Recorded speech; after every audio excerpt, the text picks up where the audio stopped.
Hey mamas, and welcome to the Entering Motherhood podcast. I'm your host, Sarah Marie Bilger, a wife, mom of two, VBAC mama, and doula. Join us every episode to learn from professionals, special guests, and moms just like you, ensuring that you know what you need to know and discover things that you didn't know before. I believe in you. Let's doula this, and let's navigate the transition of entering motherhood together.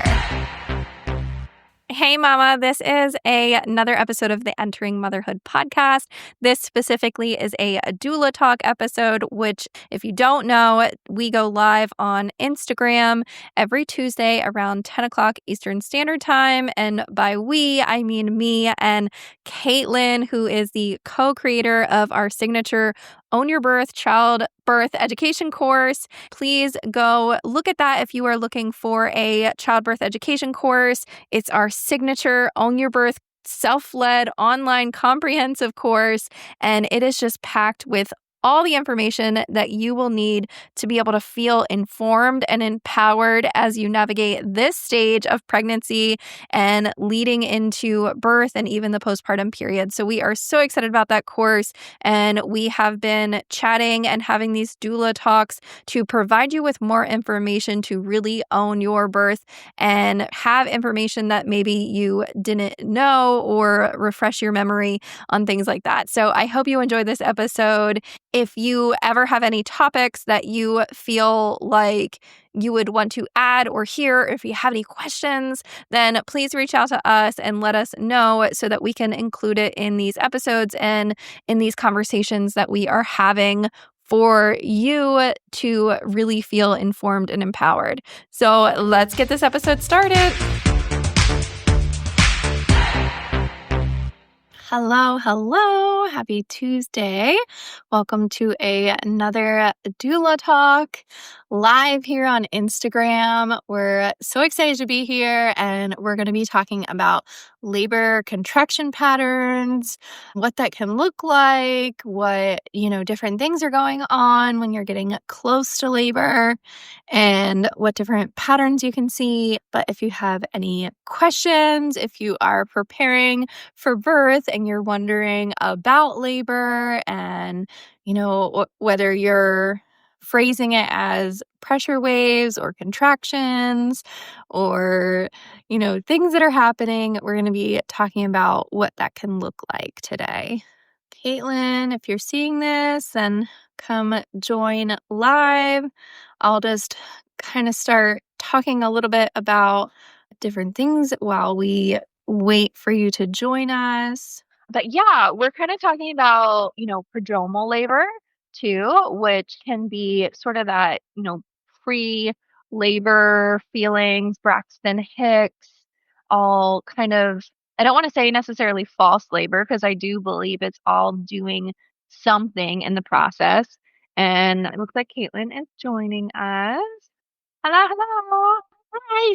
Sorry, anyway. You're here. Yeah, so I was just kind of like getting started. I was like, giving you some time to jump on here. But I was saying, we're talking about contractions and patterns, prodromal labor, Braxton Hicks, all that fun stuff, and just kind of like what that can look like, just the different terminology.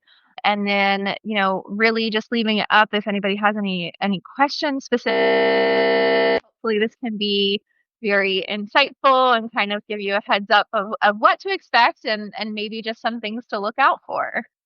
Yeah. I think understanding contraction patterns can relieve a lot of anxiety there towards the end of pregnancy because it'll help you understand what's going on and then have some insight into what it could mean too. Yeah. So, yeah. So how about we kind of talk about Braxton Hicks and prodromal labor first? Because those are things that are typically maybe going to be happening, and they're definitely going to be happening before actual labor. Yeah. So I think for me, Braxton Hicks, and this is purely my opinion, no science-based anything to it, but I feel like they can feel different for different people. Because what I had always heard is Braxton Hicks has to be your whole stomach tightening, but it's just irregular. But I have not experienced that with either of my pregnancies. But what I have experienced is, like, portions of my stomach tightening. Like, well, okay, I take that back. With Naomi, I guess I had a couple of Braxton Hicks, but it was literally contractions. It was just not regular. But in the last, like, few weeks of pregnancy with both of them, it was like there would be a specific spot in my stomach that would tighten, but it wouldn't be my whole stomach, and I'm like, "This has gotta be a Braxton Hicks. It's gotta be. Like, what else could it be?" It's not a kick, it's Yeah. not anything like that. But like I said, that's purely just my opinion. I could be totally wrong, but it's what I'm going with. Yeah, and I was saying too before you jumped on that, sometimes people refer to all this, prodromal labor or Braxton Hicks as like false labor. Mhm. And I don't like to say that because I think in a sense, like it might not be quote unquote real labor. It might not be, the final end game of things, but it's doing something. And usually, it's just your uterus practicing, it's Mhm. getting used to that feeling, it's strengthening, Yeah. maybe baby's rotating. There's a lot of work still going on that I think Mhm. is really playing into the end game and the whole picture. But it is just maybe there's, like, 1 or 2 every few minutes, but I mean, like, 20 minutes, 10 minutes, like, maybe you've had, like, a couple in the last hour. Yeah. And so they're very more spaced out, Mhm. like you said, the feelings are different for everybody, but I think that's the same for, real labor and Right. contractions and things like that. Like that's going to feel different for everybody. Some people are like, "Oh, it's just like mild period cramps." Like I wasn't even sure if that because it didn't feel like that much. And other people are like, "Oh my goodness, like I can't handle this." Yeah. So it's really again like playing into that mindset and like really understanding what is going on and trying to figure out like what's going on with your body and just like how are you feeling. But I feel like the time between them Mhm. really plays into a part as much as how you were saying the different feelings. Yeah. Yeah. Yeah, and even with, like, prodromal labor too, like, it can be so different for everybody. Like, I know a mom who was telling like, we were talking birth stories one day, and she was saying that she was in prodromal labor for 2 weeks before she actually went into real labor, and she's like, "Every night, I was sitting there and I was like, 'Did I snot? Did I snot? Did I snot for 2 weeks?'" And I was like, "Oh, you poor thing." So one piece of advice I think I have for moms that might be experiencing this is please relax. Like, just sit down, take a hot bath, and try to relax. I know it's so hard, especially if it's been going on for a few days and you're like, "Okay, when is this ever gonna happen?"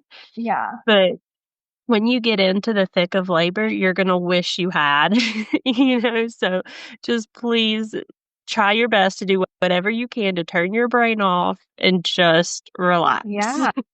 Yeah, it's one of those things where it's like, okay, like you said, like, it's like you think, like, this is it. Like, I currently have a client who yesterday was like, "I'm in labor, this is happening." Like, we all really thought things were picking up and going on, and then it just, petered out, and I Mhm. have heard so this is a VBAC client, and I have heard that occasionally it can be common for VBAC clients to have that. I personally haven't had that experience. You, I know, did not have that experience.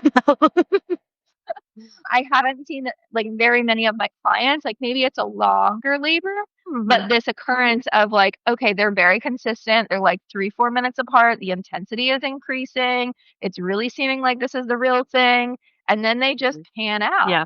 And I just like want people to know that like if you're experiencing this, like it's, very normal and it's okay. Yeah. And it's just one of those things where, our body, like I said, is doing something. It's doing Mhm. some kind of work.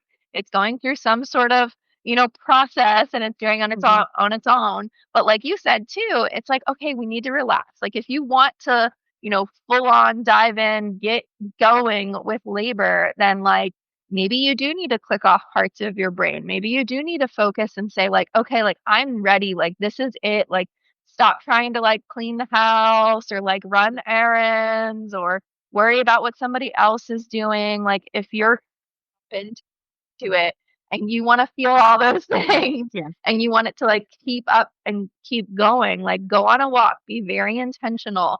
And and sometimes it doesn't work out. Like Yeah. sometimes it does just peter out. And like that's the cool thing about birth. Like it's very just like unpredictable, and like you don't know what's going to happen, but you're along for the ride. So there's all these different things that are like working and going on, and all the hormones Yeah. and the fluctuations and everything that's just kind of like all tying into this big picture. And like eventually, there's going to be a baby.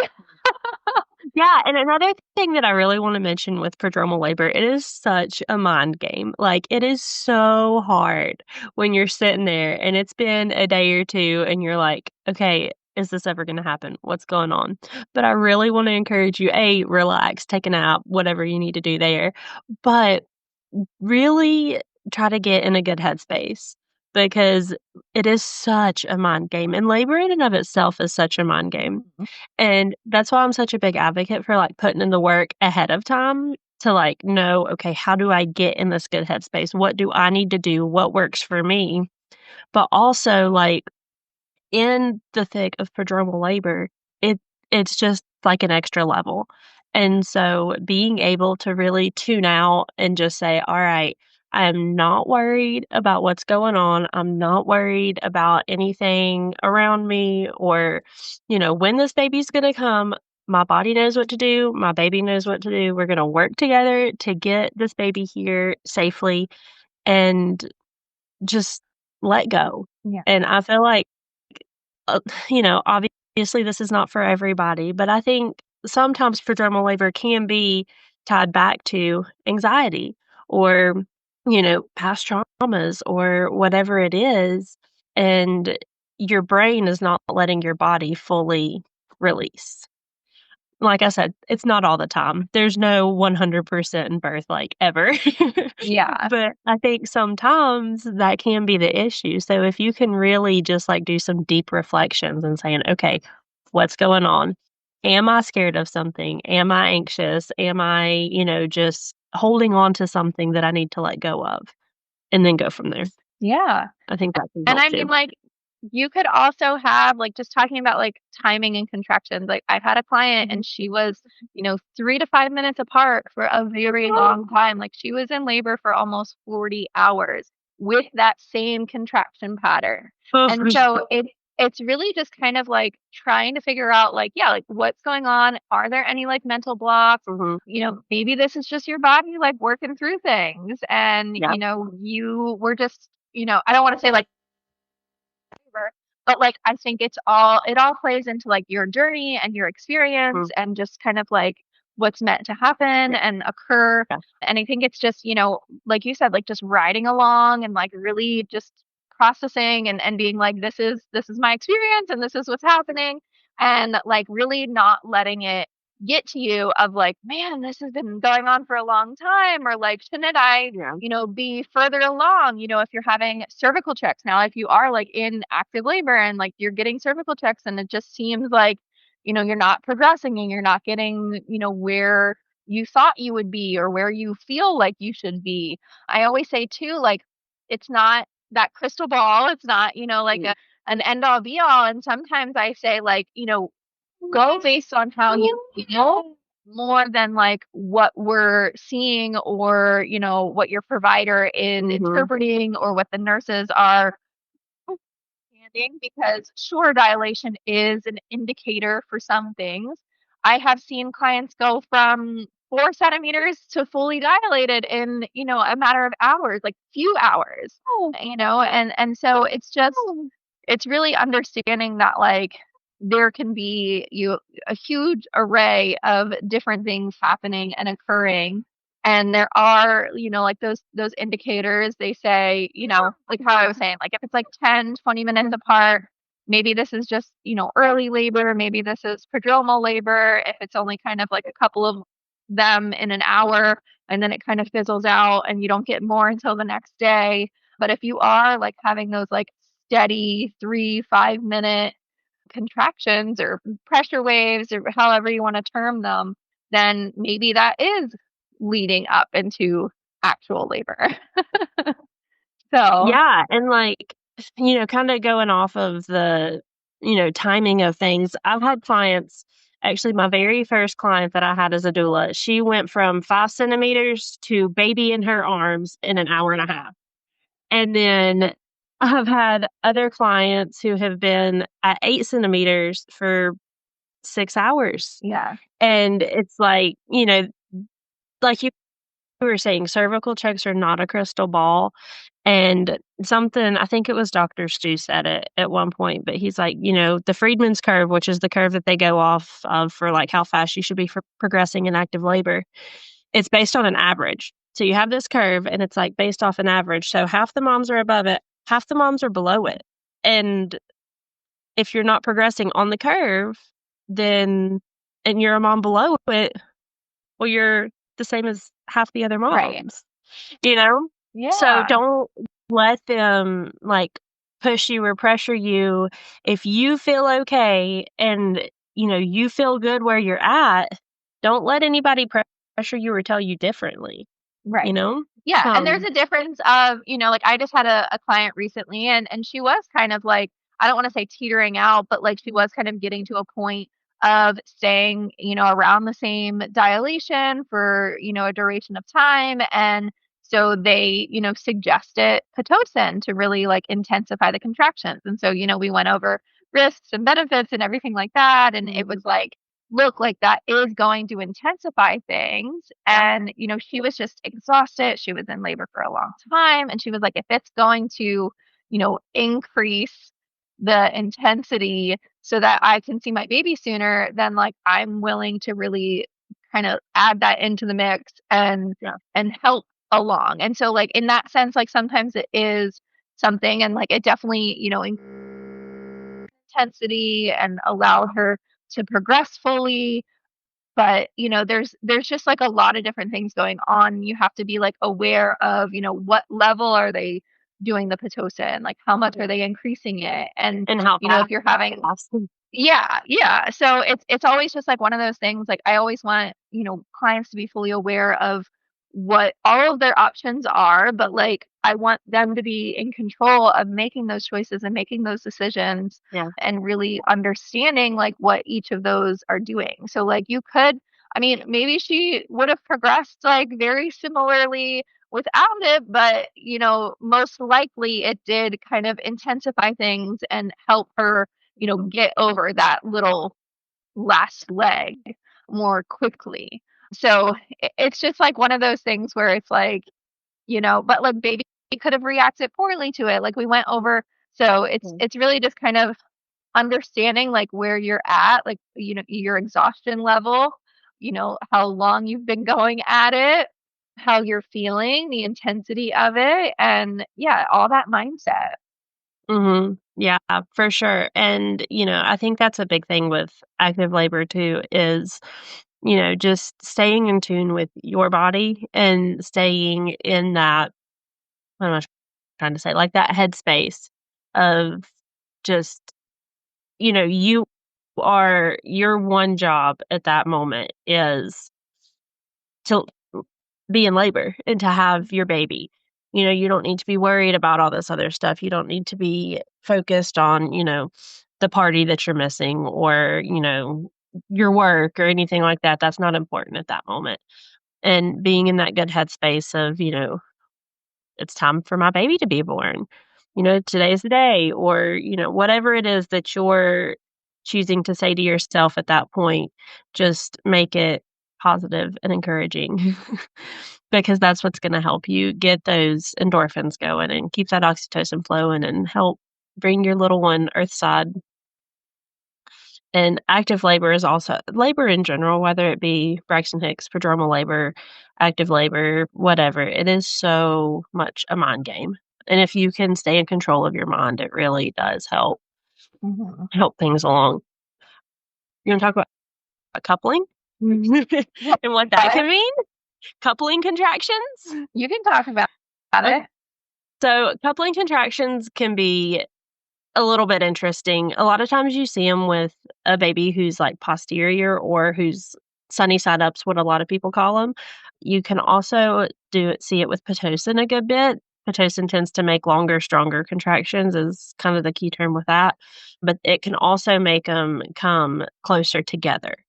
So a lot of times you'll see back-to-back contractions with Pitocin as well as what could be maybe a baby who's not in the ideal position. It doesn't mean that a baby can't be born sunny side up because they certainly can be. It just tends to be a lot harder of a labor. And there are things that you can do to get baby to turn while in labor. And but I don't like it's kind of a rock and a hard place, I guess, because some babies won't turn. If your water's been broken, it's a little bit harder, but it's definitely something worth trying, I feel like, if you're open to it. But there's like the mile circuit, sideline release, things like that are all really good options for babies who might be in a little bit of a not fantastic position. And then there's something else and it just left me.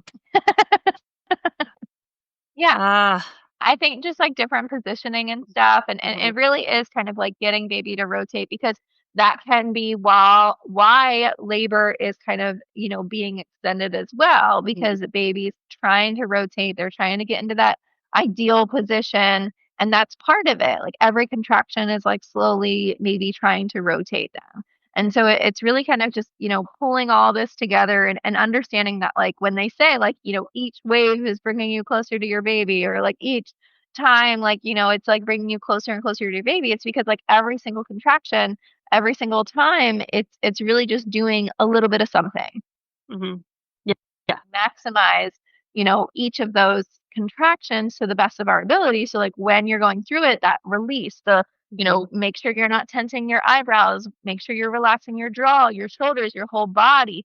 As like hard as it can be to relax in that Mhm, time, that's what we need to be doing so that our body can be focusing on dilating and pushing baby down and doing what it needs to do. So if we're kind of like clenching and resisting that action, then it's mhm. going like counterintuitive to what our body is naturally trying to do. So it's really maximizing that time, that 1 minute increment to the best of our abilities, so that we're really making the most of every single minute that we have there. Yeah, and that's what I was gonna say is, like, the position changes. Like, you can do the, key positions that are good for, turning babies or whatever it is, but again, just being in your intuition and knowing communicating with your body and your baby, which sounds very weird when you just say it, but when you get there, you understand.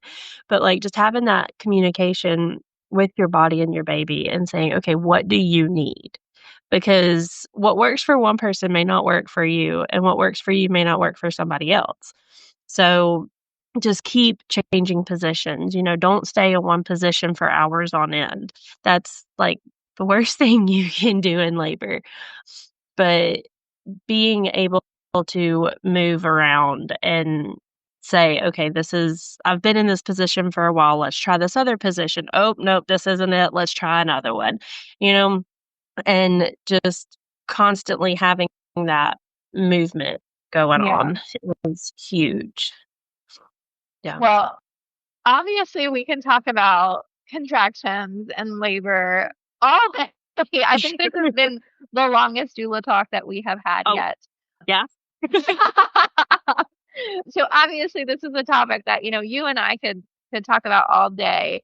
And like we just encourage people that are like listening in, if you have any questions, if you want to add something to the conversation, if you have, specific tips or insight or knowledge on contraction patterns, labor, anything like that, like drop it down in the comments. This is going to be there for people to utilize and have. As I always say, like I'm slowly adding these onto the Entering Motherhood podcast too. So if you don't want to sit here and watch live or be on Instagram for a long time, they're all being transferred over to the podcast so that you can listen to it that way. We really want this information to just be out there and to be accessible, and we want the continue to flow and add on to each other. So, we always encourage people to, if there's other topics or other different things that you want to learn more about, or you want to hear Katelyn and I jabber on about and share our insight and knowledge about, then like let us know, because we obviously love talking about this stuff. We want to continue to have our doula talks every Tuesday. And yeah, it's just, one of those things. And, we can talk about our birth course too. That's always accessible. It is, completely self-led, online, completely available right now that you can get. And we have a Facebook group tied into that. So you can ask questions there. You can, ask more personal questions. You can get direct access to Katelyn and I through the Facebook group. And then just we break it up by all 4 trimesters. There's multiple modules. There's multiple, handouts and workbooks and there for you to have. So we're super excited about that and everything that we've been building and doing. So yeah, I think I counted them, and I want to say there's like over 20 workbooks in the like handouts and workbooks in the course.